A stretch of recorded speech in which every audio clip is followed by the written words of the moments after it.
Hi Harriet, and welcome to this week's RE lesson.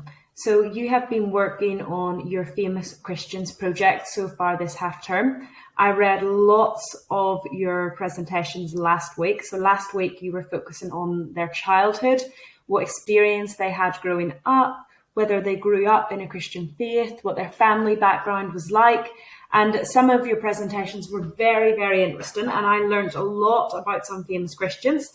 So this week, we're going to take it one step further, and we're going to look at what these people are famous for. So all of the people that you've chosen are famous for a particular reason. For example, from William Wilberforce, that is in abolishing slavery in England. That's why he is famous. But each of you will have different people who are famous for different things. So this lesson will take the same structure as the lesson that last week took.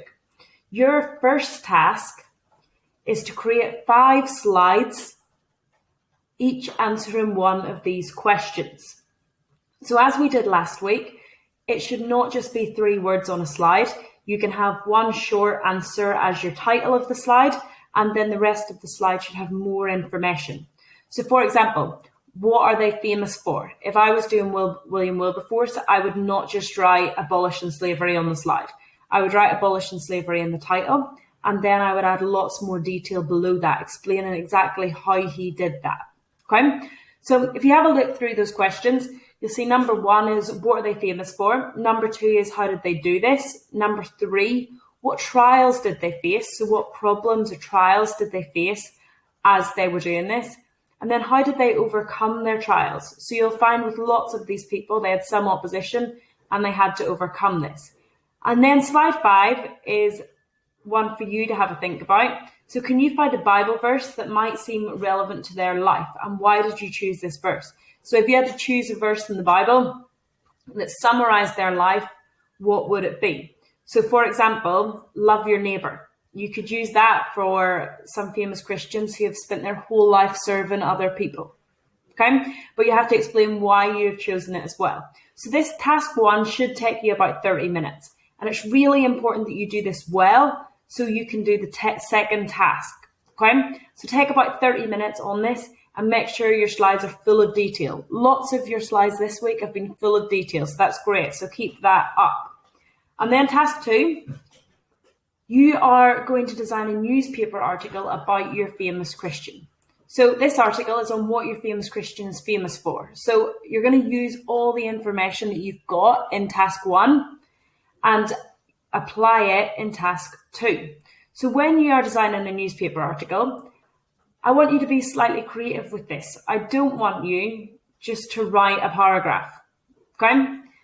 Let's make this slightly more creative. So what you should include is a headline, a picture, engaging text. So make sure that when you're writing, that you're not just writing this as a PE paragraph, but you're writing this as if it's a newspaper article. Okay, include information from the work that you did on the slides.